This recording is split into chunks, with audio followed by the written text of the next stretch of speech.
Je viens de terminer là une visioconférence qui abordait le sujet des expulsions, en tout cas de la volonté d'expulser des logements sociaux, les délinquants et leurs familles, en raison des faits qu'ils auraient commis.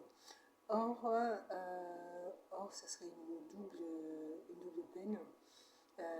D'une part, une peine qui créerait une inégalité entre les justiciables, puisque de fait, ceux qui seraient en situation de location et ceux qui seraient propriétaires n'auraient pas le même statut, ce qui veut dire qu'ils n'auraient pas la même sanction et l'impact de la sanction ne serait pas identique, ce qui créerait une injustice dans les faits.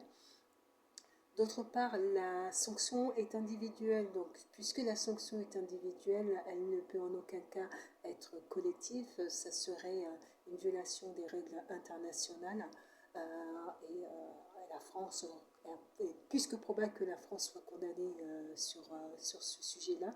Donc il n'est pas possible de sanctionner toute une famille pour motif des faits réalisés par un de ses membres. Donc la règle de droit de fait, la justice ne peut pas avoir pour effet de créer de la disqualification sociale, dans ce sens où le logement fait partie de notre propriété sociale et que l'interdiction de logement de fait pourrait constituer aussi une violation des droits individuels des individus.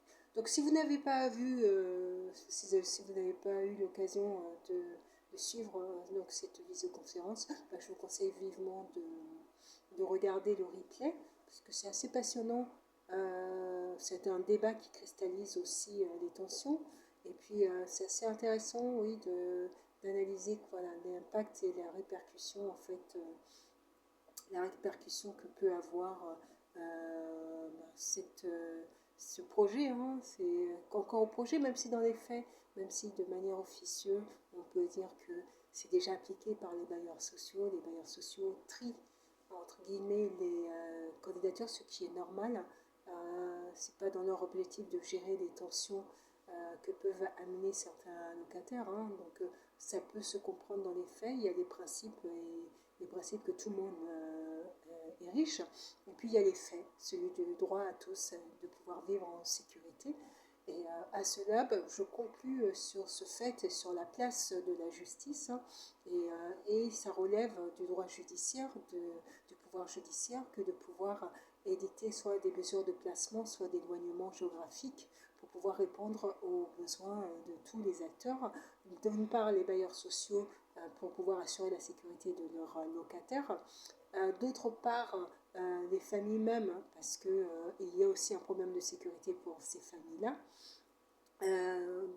Pour la personne concernée aussi, il y a une problématique de sécurité, que ce soit pour elle-même ou pour les autres.